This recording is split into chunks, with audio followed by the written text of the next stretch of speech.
Hello friends, welcome to my channel. आज हम लोग सीटेट पेपर 2 के साइंस को डिस्कस करने वाले हैं और साइंस का आज हम लोग दूसरा टॉपिक सॉइल यानी कि मृदा को डिस्कस करेंगे। इससे पहले मैंने आपको डाइजेस्टिव सिस्टम के सभी थ्योरी पढ़ा दिया था। साथ ही साथ जो सीटेट में प्रीवियस ईयर के जो डाइजेस्टिव सिस्टम से जो क्वेश्चन आए वो सभी क्वेश्चन मैंने करा रखा है। आज हमारा दूसरा टॉपिक है जिसका नाम है मृदा, जिसे हम इंग्लिश में क्या बोलते हैं, सॉइल बोलते हैं। और ये जो आपको दिख रहा है ये सभी टॉपिक, ये सभी मेन पॉइंट मैंने एनसीईआरटी से लिया हुआ है। एनसीईआरटी से ही आपके क्वेश्चन सीटेट के एग्ज़ाम में पूछे जाते हैं। तो मृदा चैप्टर से जितने भी एनसीईआरटी में इंपॉर्टेंट टॉपिक थे मैंने सभी को इसमें आज इस वीडियो में पढ़ाएंगे, ठीक है। तो सबसे पहले हम उसके सभी पॉइंट को छोटे छोटे पॉइंट से मतलब आगे भी क्लासेस आती रहेंगी। तो देखिए, आज हम पढ़ेंगे मृदा। तो जानेंगे पहले कि मृदा होता क्या है, मृदा बनता कैसे है, ठीक है।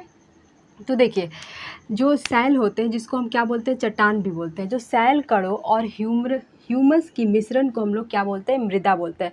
अब आप समझेंगे कि सैल चट्टान तो आप लोग जानते हैं, ह्यूमस क्या होता है। तो देखिए, ह्यूमस जो होता है मृदा में उपस्थित सड़े गले जैव पदार्थों को हम लोग क्या बोलते हैं, ह्यूमस कहते हैं। जैसे कि आपके पेड़ की पत्तियाँ गिरती है, ठीक है, तो जो पत्तियाँ होती है वो देखेंगे कि बारिश से वो क्या होता है, धीरे धीरे सड़ना शुरू हो जाता है और वो मृदा जहाँ वो पत्ती गिरती है सड़ेगा, या फिर आप लोग जो वेस्ट भोजन होते हैं उन सभी को अगर धीरे धीरे क्या होता है वो सड़ते जाते हैं और सड़ेंगे तो जहाँ पर ये जो मिट्टी पर ज़्यादा चीज़ें सड़ी गली रहती है वहाँ पर देखेंगे कि बहुत अच्छे मतलब पौधे का विकास भी होता है। तो क्या होता है कि वो सभी क्या होता है, सड़े गले जो पदार्थ होते हैं, जैव पदार्थ, वो सभी ह्यूमस होते हैं, ठीक है। और यही ह्यूमस क्या करते हैं, पेड़ पौधों की वृद्धि में सहायता करते हैं, ठीक है। तो देखिए, अब ये समझ में आया कि जो हमारे सेल कण होते हैं और मिश्रण ह्यूमस का जो मिश्रण होता है वही जो होता है क्या कहलाता है, मृदा कहलाता है। और ह्यूमस क्या होता है कि सड़े गले जैव पदार्थ होते हैं। अब हम जानेंगे कि मृदा अपक्षय क्या कहलाता है, ठीक है।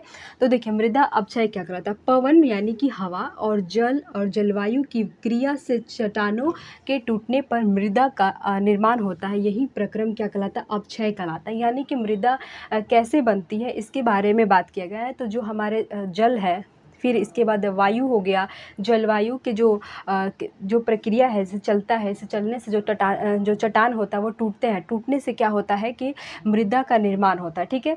और मृदा निर्माण एक जटिल प्रक्रिया है, ये नहीं कि तुरंत 10 दिन में मिट्टी बनकर तैयार हो जाएगा, नहीं, यह एक जटिल प्रोसेस होता है, ठीक है। और मृदा क्या होता है, यह महत्वपूर्ण प्राकृतिक संसाधनों में से एक होता है। ये क्या काम इसका क्या है, तो ये हमारे जो पेड़ पौधे हैं उसकी जड़ों को एकदम दृढ़ता से पकड़ कर रखता है ताकि पेड़ पौधे ज़मीन पर सीधे खड़े रह सके। साथ ही साथ ये क्या करता है, हमारे जो पादप होते हैं, पेड़ पौधे होते हैं, उसको क्या करता है, जल भी देता है और साथ ही साथ पोषक तत्व भी प्रदान करता है। तो मृदा क्या होता है, मृदा एक महत्वपूर्ण प्राकृतिक संसाधन है और इसका उपयोग सबसे ज़्यादा कृषि के लिए होता है, ठीक है। अब हम जानेंगे कि मृदा की प्रकृति कैसे मालूम चले कि मृदा किस प्रकृति की है। तो ये क्या होता है, सैल मतलब चट्टानों या उन पर उगने वाले वनस्पति के किस्मों पर। देखिए, जिस चट्टान से मृदा का निर्माण होता है वो मृदा की प्रकृति उसी पर निर्भर करती है और साथ ही साथ इस बात पर भी निर्भर करती है कि उस मृदा पर किस किस्म के वनस्पति यानी पेड़ पौधे उग रहे हैं, ठीक है। मृदा की प्रकृति किस पर निर्भर करती है, जिस चट्टान से वो बना है, और दूसरा जो उस मृदा पर कौन सी वनस्पति उग रही है, तो उसकी प्रकृति उस बात पर निर्भर करती है। इतना सबको क्लियर है। अब हम जानेंगे कि मृदा के प्रकार। देखिए, मृदा के प्रकार हम इसका वर्गीकरण कैसे किया गया, कणों के आधार पर, ठीक है। अगर आपसे एग्जाम में पूछता है कि मृदा के प्रकार यानी कि मृदा के जो प्रकार है उसका वर्गीकरण किस आधार पर किया गया है, तो कणों के आधार पर, ठीक है। अब हम जानेंगे कणों के आधार पर मृदा कितने प्रकार की होती है, तो 3 प्रकार की। पहला होता है सैंडी सॉइल, इसके बाद क्ले सॉइल होता है, इसके बाद होता है लूमी सॉइल। आप ज़्यादातर कोशिश कीजिएगा कि ये जो नाम है इसको इंग्लिश में याद रखिएगा, ठीक है।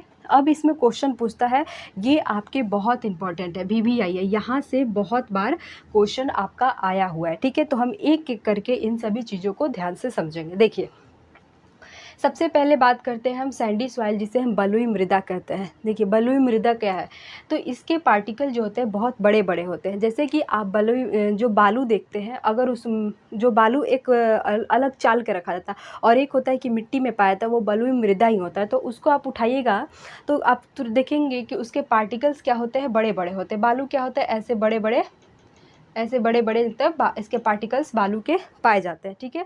अब इसमें क्या होता है कि इसमें एयर यानी कि हवा और पानी आसानी से पास कर जाते हैं। जैसे कि अगर आप बालू देखते हैं और बालू पर पानी डालते हैं तो क्या होता है, तुरंत आसानी से बालू में पानी धंस जाता है, चला जाता है। और हवा भी क्या होता है, पास कर जाती है, क्योंकि इसके पार्टिकल क्या होते हैं, बड़े होते हैं, ठीक है। और इसमें स्पेस यानी कि गैप भी ज़्यादा होता है। जो बलुई मृदा होती है देखेंगे कि उसमें स्पेस ज़्यादा होता है। स्पेस ज़्यादा होने के कारण उसमें पानी और जो हवा होता है आसानी से चले जाता है, ठीक है। इसमें क्या होता है, गैप ज़्यादा होती है, इसलिए इसमें जल धारण करने की क्षमता क्या होती है, बहुत कम होती है। जल धारण क्या समझ रहे हैं आप, जैसे कि इसमें पानी डालेंगे तो ये नहीं कि जो ये मृदा है सैंडी सॉइल, इसी के ऊपर पानी रहेगा और धीरे धीरे करके नीचे जाएगा, नहीं, वो तुरंत आसानी से बलुई मृदा में पानी चली जाता है, क्योंकि ये पानी क्या करता है, धारण करने की क्षमता इसकी बहुत कम होती है, ठीक है। और साथ ही साथ क्या होता है, देखिए ये चमकीले तथा उठाने में हल्के होते हैं। और मिट्टी को उठाइएगा, जैसे कि आप लोग चूल्हा वगैरह बनाने के लिए मिट्टी ले आते हैं सर पर, या फिर मूर्ति बनाने के लिए, तो वो मिट्टी देखते हैं कि बहुत भारी होता है। वहीं आप बालू लेकर आते हैं, जो भींगा बालू नहीं हो, सूखा बालू हो, तो देखते हैं कि बहुत सारा बालू भी आप सर पर टांग लेते हैं, क्योंकि क्या होते हैं, वो उठाने में हल्के होते हैं। और साथ ही साथ बालू तो आपको मालूम है कि चमकीले होते हैं। तो बलुई मृदा क्या होता है, इसमें बलुई जो मृदा होती है जिसको हम सैंडी सॉइल कहते हैं, ये क्या होता है, इसके पार्टिकल बड़े होते हैं। पार्टिकल बड़े होने के कारण अगर इसमें आप पानी डालते हैं तो तुरंत आसानी से सोख लेता है, और साथ ही साथ इसमें हवा भी आसानी से चला जाता है, ठीक है। क्योंकि इसमें गैप यानी कि स्पेस जो होता है ज़्यादा होता है, इसलिए जल धारण करने की क्षमता बहुत कम होती है। अब यहाँ पर तो जल रुकेगा नहीं, तुरंत ये अंदर चला जाता है, ठीक है। तो इसकी जल धारण करने की क्षमता कम होती है। और ये बात होता है कि चमकीले होते हैं तथा उठाने में ये हल्के होते हैं। दूसरी इस बात है कि मृदा के कणों के बीच रिक्त स्थान इसमें अधिक होता है। जो बलुई मृदा होती है उसमें कण जो होते हैं, एक मृदा दूसरी मृदा के बीच का जो स्पेस होता है वो बहुत ज़्यादा होता है। रिक्त स्थान क्या होता है, बहुत अधिक होता है। तो अब आपसे पूछेगा कि बलुई मृदा की क्या विशेषता है, तो देखिए सबसे पहले इस पर ध्यान नहीं दीजिए, ऐसे देखिए, बलुई मृदा को आप आसानी से उठा सकते हैं और मृदा की अपेक्षा, ठीक है। और बलुई मृदा क्या होता है, चमकता है, क्योंकि बालू आप देख सकते हैं ऐसे भी चमकता है। अगर आप देखते हैं कि अगर बालू में पानी जाता है, बालू में पानी डालेंगे तो तुरंत पानी को क्या करेगा, सोख लेगा। अब क्योंकि पानी जाने का रास्ता है तो भाई उसमें हवा भी चला जाएगा, तो पानी और हवा बलुई मृदा में बहुत जल्दी चला जाता है, क्योंकि इनके बीच स्पेस ज़्यादा होता है, गैप ज़्यादा होता है, ठीक है। साथ ही साथ इनके कणों के बीच रिक्त स्थान भी ज़्यादा होता है। और ये क्या होता है, उठाने में हल्के होते हैं, और ये क्या होते हैं, चमकीले भी होते हैं। अब बलुई मृदा की विशेषता समझ गए। यहाँ पर किसी को कन्फ्यूजन नहीं होगा कि जल धारण करने की क्षमता बहुत कम होती है। मान लेते हैं कि एक गमला है, ठीक है, ऐसे मान लेते हैं एक गमला है, ठीक। अब आप इसमें यहाँ पर जो है फूल पौधे लगाए हैं, ठीक है। अगर इसमें कोई दूसरी मृदा है तो आप पानी डालते हैं तो देखते हैं कि इसके ऊपर भी पानी रह जाता है, ठीक है। लेकिन अगर यही गमला है और इसमें पूरा ऐसे बालू भरा हुआ है, ठीक है, और बालू में अगर पानी डालते हैं तो इस पर पानी रहता है नहीं, ये तुरंत क्या करता है, सोख लेता है। यानी कि यहाँ पर इसकी जल धारण करने की क्षमता नहीं है। मैंने बताया ना कि अब इसलिए जल धारण करने की क्षमता इसकी बहुत कम होती है, क्योंकि ये पानी कहाँ चलाता है, अंदर ये सोख लेता है, ठीक है। ये बहुत अच्छे से क्लियर हुआ सैंडी सॉइल। अब देखिए, अब हम पढ़ेंगे क्ले सॉइल, ठीक है, जिसको हम क्या बोलते हैं, मृण्मय मृदा बोलते हैं। देखिए इसमें क्या होता है कि देखिए इसमें क्या है कि इसके महीन कण बारीक होते हैं। महीन कण या बारीक कण होता है, यानी कि एक मृदा और दूसरी मृदा के जो कण होते हैं इतने बारीक होते, इतने बहुत ज़्यादा इसमें बारीक होता है, ठीक है।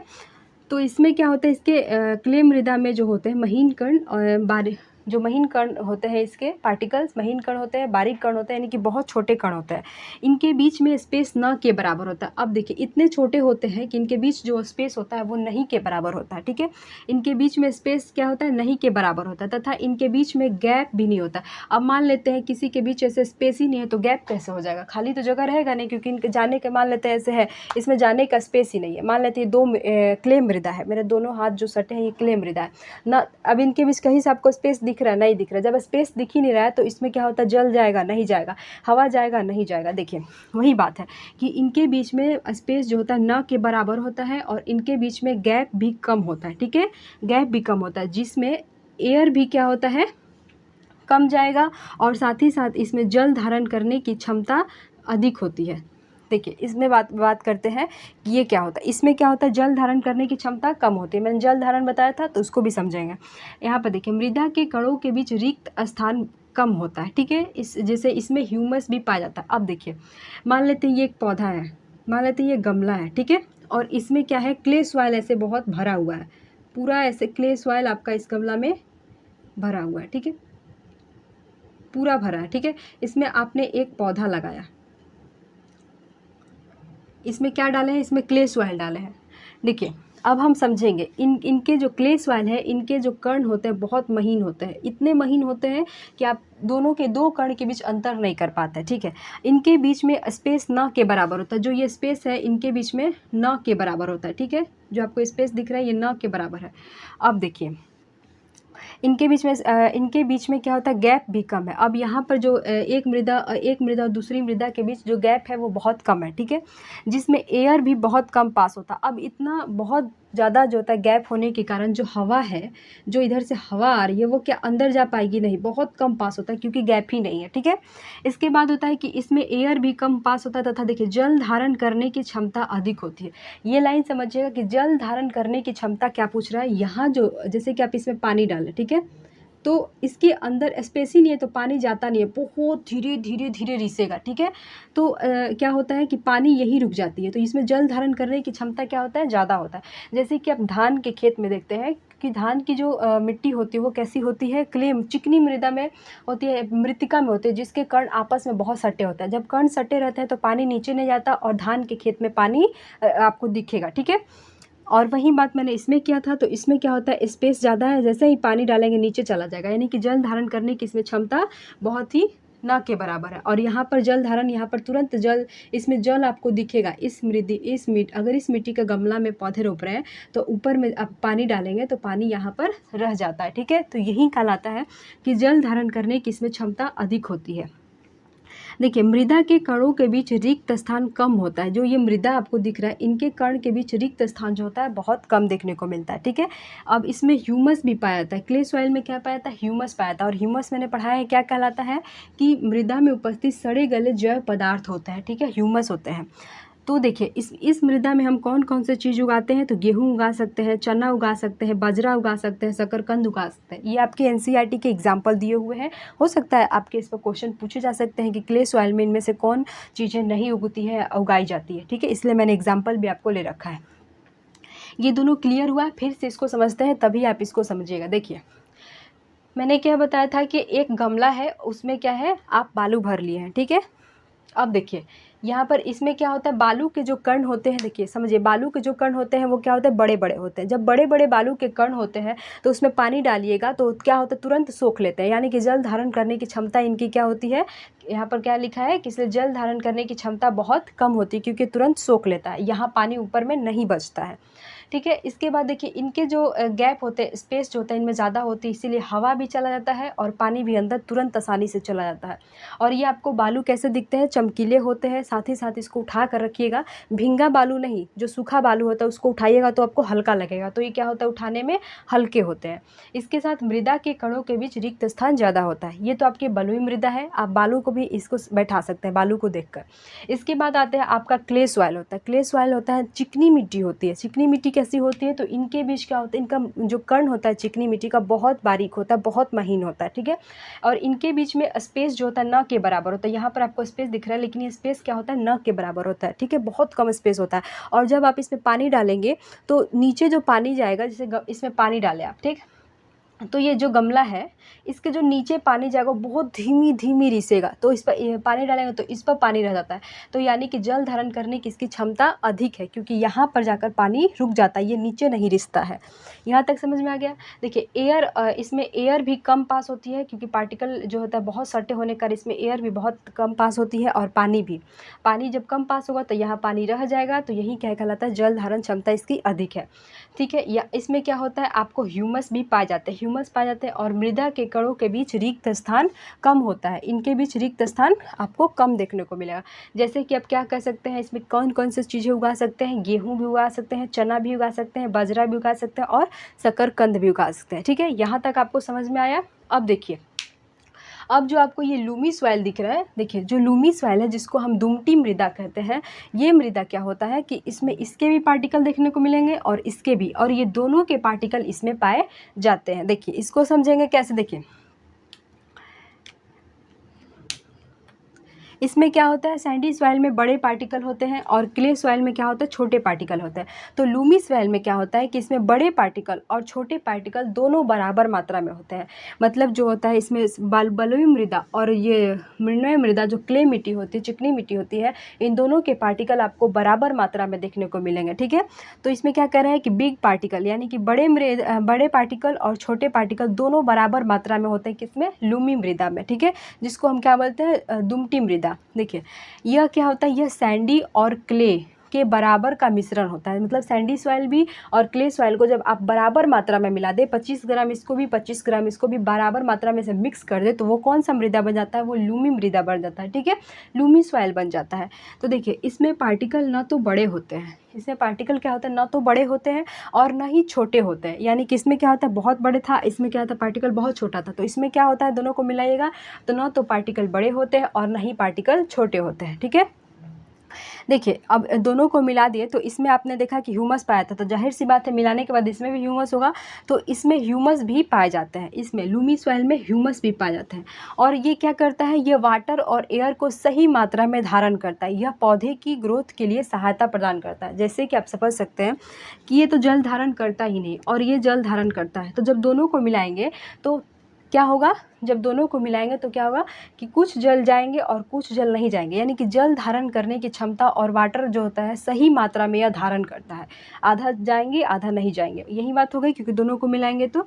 और इसमें क्या होता है, इसमें यह पौधे की वृद्धि के लिए बहुत मतलब सहायता करता है, ग्रोथ करता है, सपोर्ट, पौधे की जो ग्रोथ होती है उसमें यह बहुत ही सपोर्ट करता है। ठीक है, इसमें हम कौन कौन सी चीज़ें उगा सकते हैं, तो मसूर का दाल देखे हैं, मसूर एवं अन्य दाल, साथ ही से कपास भी इसमें उगाया जाता है। देखिए कपास या तो दुमटी मृदा में उगाया जाता है, नहीं तो इसका कपास को क्या बोलते हैं, कपास किसमें, बलुई मृदा और दुमटी मृदा, यानी कि बलुई और दुमटी सॉइल दोनों में जो होता है कपास की खेती होती है। ठीक है, लेकिन सबसे अच्छा कपास किस में उगता है, दुमटी मृदा में उगता है। ये आपके एनसीईआरटी के एग्जाम्पल है, इसे आप ध्यान रखिएगा। यहाँ तक आपको समझ में आया, कोई दिक्कत नहीं है। इसमें पार्टिकल जो होता है क्या होते हैं, बड़े होते हैं, इसमें पार्टिकल छोटे होते हैं, और इसमें क्या होता है, दोनों पार्टिकल बड़े और छोटे दोनों बराबर मात्रा में होता है। इसमें जल धारण करने की क्षमता नहीं होती, इसमें जल धारण करने की क्षमता ज़्यादा होती है। और इसमें क्या होता है कि अपने हिसाब से जल धारण करता है, आधा जल ऊपर रहेगा आधा नीचे रहेगा, मतलब दोनों का मिक्सर होता है। ठीक है, जब आपने यहाँ पर पढ़ा कि इसमें ह्यूमस होता है, तो जब दोनों मृदा को मिलाइएगा तो जाहिर सी बात है इसमें भी ह्यूमस होगा, तो इसमें भी क्या होता है, ह्यूमस होगा।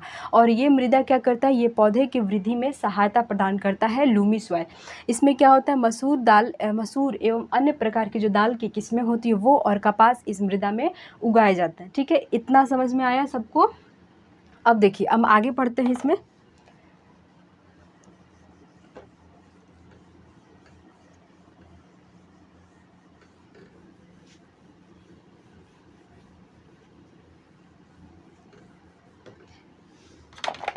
देखिए अब हम पढ़ेंगे, एक होता है, एक प्रकार सिल्ट होता है, जिसको हम क्या बोलते हैं, गाद बोलते हैं। ये क्या होता है, सिल्ट क्या होता है, जिसको हम क्या बोलते हैं, गाद बोलते हैं। देखिए यह जो होता है नदी के तल में पाया जाता है, नदी के तल में निक्षेप के रूप में पाया जाता है। ये आपसे क्वेश्चन पूछता है कि यह कहाँ पाया जाता है, निक्षेप के रूप में पाया जाता है। देखिए जो सिल्ट होता है, जो गाद होता है, यह क्या होता है, नदी के तल में निक्षेप के रूप में पाया जाता है, निक्षेप के रूप में। अब देखिए ये क्या होता है, इसका निर्माण कैसे होता है। तो यहाँ पर आपने पढ़ा कि सैंडी सॉइल और क्ले सॉइल दोनों की बराबर मात्रा को हम क्या बोलते हैं, लूमी सॉइल। लेकिन सैंडी सॉइल और क्ले सॉइल के बीच के जो इन दोनों के बीच कौन आता है, तो वो आता है सिल्ट यानी कि गाद आता है। देखिए इसमें जो मृदा के कण होते हैं वो क्या होते हैं, सैंडी सॉइल से छोटे होते हैं, तथा ये क्ले सॉइल जो है ना, क्ले सॉइल इसके पार्टिकल से बड़े होते हैं। ठीक है, इन दोनों के बीच के हम क्या बोलते हैं, गाद बोलते हैं, सिल्ट बोलते हैं। समझ में आया। देखिए सिल्ट क्या होता है, तो यह नदी के तल में निक्षेप के रूप में पाया जाता है, जैसे सैंडी। इसमें क्या होता है, इसके पार्टिकल कैसे होते हैं, सैंडी सॉइल से, बलुई मृदा से छोटे होते हैं, और क्ले सॉइल से जो इसके पार्टिकल होते हैं वो बड़े होते हैं। तो ये क्या होता है, ये दोनों के बीच को हम क्या बोलते हैं, गाद बोलते हैं, सिल्ट बोलते हैं। इतना समझ में आया। अब आगे जानेंगे कि इसमें बिग पार्टिकल के आधार पर जानते हैं। तो सबसे पहले जानेंगे कि कौन सी मृदा के सबसे बड़े कण थे, तो आपके सैंडी सॉइल। सैंडी सॉइल के क्या थे, तो बड़े कण थे, ठीक है। इसके बाद आते हैं, उसके बाद लूमी सॉइल के कण थे, उसके बाद क्ले सॉइल के कण थे, ठीक है। अभी हमने पढ़ा कि सबसे बड़े पार्टिकल किसका था, सैंडी सॉइल, जिसमें जो था इसके मृदा के कण जो थे बड़े बड़े थे, ठीक है। इसके बाद हम किस कण का बात करते हैं, लूमी सॉइल, ठीक है, जिसमें सैंडी क्ले सॉइल और लूमी सॉइल दोनों के पार्ट मतलब बड़े पार्टिकल भी थे और साथ में ये छोटे पार्टिकल भी थे, ठीक है। ये हो गया आपका लूमी सॉइल। और इसके बाद आता है आपका क्ले सॉइल। तो पार्टिकल के आधार पर आपने समझ लिया कि इसमें क्या होता है, सबसे बिग पार्टिकल सबसे पहले आपका सैंडी सॉइल होता है, इसके बाद आपका लूमी सॉइल है, और इसके बाद आपका क्ले सॉइल है। जो लूमी सॉइल है यह क्या होता है, क्ले और सैंडी के बीच में आता है, जिसमें दोनों पार्टिकल होते हैं। यहाँ तक समझिएगा ये पार्टिकल के आधार पर। अब हम जानेंगे पर्कुलेशन रेट यानी कि मृदा के गुण, ठीक है। पर्कुलेशन रेट क्या होता है, जिसको हिंदी में हम क्या बोलते हैं, अंतःस्त्रवण दर बोलते हैं। जैसे कि आपने पर्कुलेशन रेट वो होता है, जैसे कि मृदा है, मैंने बताया जैसे कि सैंडी सॉइल है और उसमें पानी डालेंगे तो ये क्या होता है, तुरंत जल को सोख लेता है, अंदर पानी चला जाता है, तो क्या होता है, ये स्त्रवण दर होता है। तो ये हो गया पर्कुलेशन रेट। इसमें देखिए, जिस मृदा में पानी आसानी से बह जाए उसका पर्कुलेशन रेट ज़्यादा होता है, ठीक है। अब समझिए कि जिस मृदा में पानी क्या होता है, आसानी से बह जाए, यानी कि तुरंत नीचे चला जाए, सोख ले या फिर बह जाए, तो उसका होता है पर्कुलेशन रेट क्या होता है, ज़्यादा होता है। तो अब पर्कुलेशन रेट हम समझेंगे। अपने से बताइए कि किस मृदा में आसानी से जो होता है पानी चला जाता है, किसमें, सैंडी सॉइल में। उसमें क्या होता है, सैंडी सॉइल में क्या होता है, आसानी से पानी मतलब सोख लेता है, नीचे चला जाता है, तो इसका पर्कुलेशन रेट क्या होता है, सबसे ज़्यादा होगा, हाई है, ठीक है। और किसमें जो होता है पर्कुलेशन रेट लो होगा, किसमें, तो क्ले सॉइल, क्योंकि इसमें जो होता है पानी क्या होता है, मान लेते जो गमला था तो पानी डालने के बाद इसके नीचे बहुत धीरे धीरे धीरे धीरे पानी नीचे जाएगा, ठीक है। इसके ऊपर आपको पानी देखने को मिल जाता था, तो ये क्या होता है, इसका पर्कुलेशन रेट क्या होता है, सबसे कम होता है। क्ले सॉइल का पर्कुलेशन रेट क्या होगा, सबसे कम, और सैंडी सॉइल का पर्कुलेशन रेट क्या होता है, ज़्यादा होता है। क्योंकि क्या होता है, मृदा में पानी आसानी से, जिस मृदा में पानी आसानी से बह जाए उसका पर्कुलेशन रेट क्या होता है, ज़्यादा होता है। और आप सैंडी सॉइल का देखिए कि आसानी से पानी नीचे चलाता है, और क्ले सॉइल में देखेंगे कि ऐसे गमला में पानी भर दीजिएगा तो आपको गमला के ऊपर पानी देखने को मिलता है, क्योंकि नीचे जो पानी रिसने की जो क्षमता होती है कि पार्टिकल इतने महीन होते हैं कि पानी नीचे जल्दी नहीं जा पाता है। तो इसका पर्कुलेशन रेट क्या होता है, सैंडी लो, इसका क्ले सॉइल का तो नीचे लो होता है, और सैंडी सॉइल का पर्कुलेशन रेट हाई होता है, ठीक है। तो देखिए, पर्कुलेशन रेट निकालने का एक फार्मूला बुक में दिया हुआ था। जल की मात्रा, जितना आप जल की मात्रा ले रहे हैं, मान लेते हैं 200 ग्राम जल की मात्रा लिए हैं, और जो होता है इसका पर्कुलेशन रेट यानी नीचे जाने की जो पानी की मात्रा होती है वो क्या होता है, मान लेते हैं ये 20 मिनट है, ठीक है। पर्कुलेशन रेट जो पानी जी से थी से नीचे जा रहा है 20 मिनट, तो वही पूछता है कि इसका पर्कुलेशन रेट कितना होगा, तो आप कटा देंगे तो जितना आएगा वो आपका पर्कुलेशन रेट हो गया, ठीक है। तो अब हम जानेंगे कि मृदा का चमकना, मृदा आपको दिन में चमकते हुए कैसे दिखता है। देखिए, गर्मी के दिन में दोपहर में देखेंगे या फिर दिन में देखेंगे तो जो आप देखेंगे कि झिलमिल झिलमिल आपको बहुत दूर ऐसे ऐसे दिखाई देता है, झिलमिल झिलमिल झिलमिल ऐसे, ठीक है। तो वो क्या होता है, आपको वहाँ की मृदा चमकते हुए दिखाई देगी। तो क्या होता है कि वहाँ की मृदा में जो पानी है वो वाष्पित होकर ऊपर उठता है, ठीक है। ऊपर उठता है, जैसे उस पर ऊपर उठेगा तो जो ऊपर उठेगा तो उस पर सूर्य का जो पानी में अगर आप जो पानी होता है वो आपको सफ़ेद दिखता है, लेकिन क्या होता है उसमें 7 रंग होते हैं, सफ़ेद कलर में 7 रंग होते हैं। तो जो पानी आपको सफ़ेद दिखता है उसमें 7 कलर है, और जैसे ही उस पर सूर्य का प्रकाश आता है वो आपको चमकना शुरू हो जाता है। तो आपको दिन में क्या होता है, मृदा उधर की आपको चमकती ऐसे झिलमिल झिलमिल नज़र आएगी। तो वो क्या होता है कि दिन के टाइम में मृदा चमकती है, क्योंकि जैसे इसका वाष्पन होता है, सूर्य का प्रकाश पड़ता है, तो जो इसका वाष्पन है, जो संघन हो जाता है, वो आपको प्रिज्म की तरह दिखता है, सूर्य के प्रकाश आने ही वो चमकने लगता है, ठीक है। तो इसलिए दिन के टाइम में आपकी मृदा जो होता है आपको दूर से चमकती नजर आएगी। यहाँ तक समझ में आ गया। अब हम जो होता है सॉइल प्रोफाइल के बारे में बात करें। जैसे कि आप कुआं खोदते हैं तो आपको एक लेयर मिट्टी का दिखता है, और लेयर दिखेगा कि कहीं पर आपका मिट्टी का लेयर काला है, कहीं थोड़ा सा लाल दिखेगा, कहीं आपको पथरीली दिखेगा, तो दिखता है ऐसे काटने पर। जैसे कि आपने नदी के किनारे नदी को काटते हुए देखा होगा, तो जो नदी का ऐसे ज़मीन होता है वहाँ पर आपको अनेक तरह की मृदा एक ही लेयर में देखने को मिल जाती है ऐसे।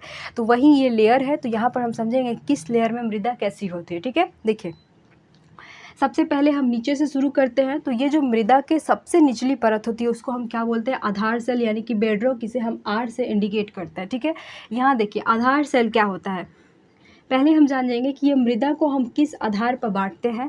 तो मृदा को हम संगठन के आधार पर बांटते हैं, रंग के आधार पर बांटते हैं, गहराई के आधार पर बांटते हैं, साथ ही साथ रासायनिक संगठन के आधार पर बांटते हैं। और इसी वजह से ये सभी मृदा क्या होता है, भिन्न होता है। क्योंकि इसका संगठन देखिए काफ़ी संघनन है, कठोर है, मतलब ठोस है। फिर यहाँ देखिएगा तो ये थोड़ा सा फैला है, ज़्यादा फैला है, यहाँ पर बहुत ज़्यादा है। तो यहाँ गठन के आधार पर बांटे। फिर इसके रंग में भी बहुत परिवर्तन देखने को मिलेगा, रंग के आधार पर। जितना ही गहराई में रहेगा तो गहराई के आधार पर बांटेंगे। जैसे कि रासायनिक संगठन इसमें क्या है, रसायन गुण क्या है, इसके आधार पर इसे हम सॉइल प्रोफाइल को देखेंगे कि इसे मृदा को बांटा जाता है। ठीक है, अब हम जानेंगे किस स्तर पर कौन कौन सी मृदा पाई जाती है। देखिए सबसे पहला आपका आधार सेल, जिसको हम बेडरॉक कहते हैं। ये जो मृदा होता है ये बहुत ही कठोर होता है। अगर इसे फावड़ा लेकर फाड़िएगा, इसको ऐसे जैसे कि मिट्टी काटा जाता है, फावड़ा से इसको काटा जाता है, तो भी ये जल्दी नहीं कटेगा। क्योंकि ये इतना जो होता है, ये होता है संघनन होता है, सबसे कठोर होता है। ठीक है, ये मृदा आपको सबसे कठोर दिखेगा। इसके जस्ट ऊपर वाली मृदा क्या होगा कि यहाँ पर थोड़े थोड़े आपको स्पेस दिखेगा। ठीक है, इसमें आपको क्या होता है, इसे हम सी हॉरिजन बोलते हैं। ठीक है, इसे हम सी हॉरिजन की मृदा बोलते हैं। और इसमें क्या होता है कि यह दरारों और चट्टानों के बीच जो इनके दरार है, ये दरार और चट्टानों के बीच जो होता है छोटे ढेलों से बनी होती है। इसमें दरार भी पाए जाते हैं और ये चट्टानों के देखेंगे छोटे ढेलों के बीच में पाए जाते हैं, यानी कि इससे थोड़ा सा इसमें स्पेस ज़्यादा होगा। अगर आप थोड़ा सा इससे ऊपर उठेंगे तो आपको बी हॉरिजन, जिसको हम क्या बोलते हैं, सब सॉइल बोलते हैं, यहाँ पर स्पेस और देखने को मिलेगा। और इस मृदा में जो होता है इस कण के अपेक्षा थोड़ा महीन कण देखने को मिलता है। ठीक है, जिसे हम क्या बोलते हैं, बी हॉरिजन बोलते हैं। यहाँ पर देखिए इस मृदा में ह्यूमस की मात्रा कम होती है और यहाँ खनिज आपको ज़्यादा मिलता है। ठीक है, यहाँ ह्यूमस की मात्रा कम हो जाएगी और खनिज ज़्यादा मिलेगा। ठीक, इसके अगर ऊपर पढ़ते हैं देखिए, और ये जो परत होती है वो क्या होती है, परत कठोर होती है और थोड़ा सा घनी होती है। ठीक है, इसकी अपेक्षा जो होता है थोड़ा, ये जो परत है इसकी अपेक्षा थोड़ा सा मतलब फैला रहता है। ठीक है, अब हम जाते हैं सबसे ऊपर वाला, जाते हैं जिसको हम टॉप सॉइल कहते हैं, शीर्ष वाली मृदा जिसको बोलते हैं। तो यहाँ पर क्या होता है, मृदा के कण इतने बारीक, कितने महीन मिलने लगते हैं इस परत पे। जैसे कि अगर आप धान, गेहूँ ये सब की जो फसल लगाते हैं तो उसकी जो सोर होती है, जो जड़ें होती है, वो आपको जिस स्तर पर जाता है वो यही स्तर होता है, जिसको हम क्या बोलते हैं, टॉप सॉइल बोलते हैं। और इस स्थिति में यहाँ पर क्या होता है कि इसमें मुलायम छिद्र होता है इसमें। ठीक है, इसमें जल धारण की क्षमता अधिक होती है। और यही जो मृदा होता है वो छोटे छोटे जीवों का निवास स्थान होता है, जो मिट्टी के अंदर रहते हैं, वो इसी मृदा के लेयर में आके रहते हैं, अपना घर बनाते हैं। ठीक है, जैसे कि चूहा हो गया, छुछुंदर जो आप कहते हैं, वो सब कहाँ जाते हैं, इस मृदा में अपना घर, आवास बनाते हैं।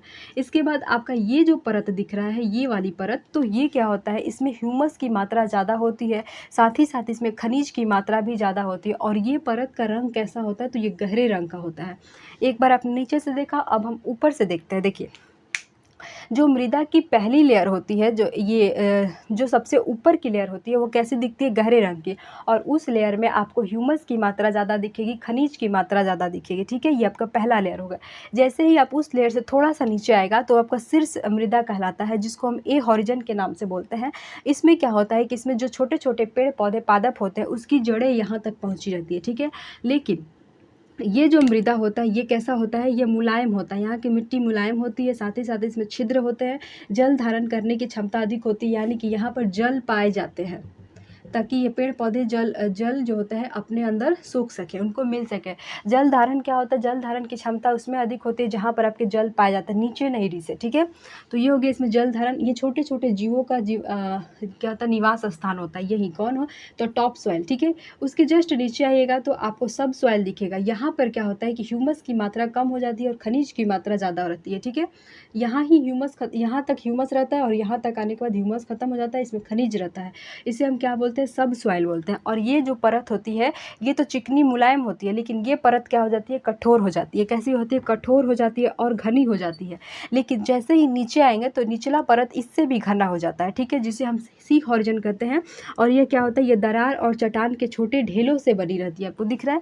इससे अपेक्षा ये सघन होता है और इसकी अपेक्षा ये भी सघन है। ठीक है, ये जो होता है आधार सेल जिसको बोलते हैं, ये बहुत ही कठोर हो जाता है, जिसे फावड़े से भी नहीं फाड़ सकते हैं। ठीक है, तो इस आधार आधार पर गठन, रंग, गहराई, रासायनिक संगठन के आधार पर इस मृदा को इस तरह से बांटा गया।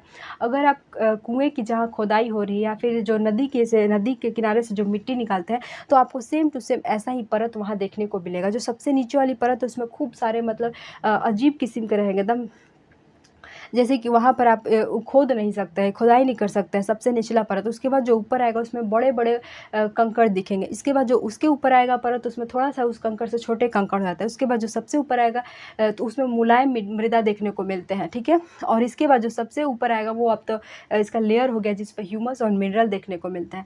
तो यही मृदा का था, यहाँ से भी आपके क्वेश्चन पूछे जाते हैं। ये भी आपका VBI है और साथ ही साथ मैंने पढ़ाया है मृदा के प्रकार, वो भी आपका VBI है, ठीक है? इसके बाद आपका पर्कुलेशन रेट पूछता है, साथ ही साथ आपका बिग पार्टिकल पूछता है, ये भी आपका VBI है और साथ ही साथ ये भी आपका VBI है, ठीक है? आज हमने मृदा चैप्टर को यहाँ तक समाप्त किया है, ठीक है? अब नेक्स्ट वीडियो में इसके प्रीवियस ईयर के क्वेश्चन लाएंगे और साथ ही साथ उसके बाद हम फिर न्यू चैप्टर आपको शुरू करेंगे। तो साइंस की क्लासेस पेपर 2 की इस चैनल पर हो रही है। वीडियो पसंद आए तो वीडियो को लाइक करिएगा और हमसे जुड़े रहने के लिए चैनल को सब्सक्राइब करिएगा। और नेक्स्ट सीटेट जो दिसंबर में आने वाला है उसका रिजल्ट पाना है तो हमसे जुड़े रहिएगा। Thank you so much.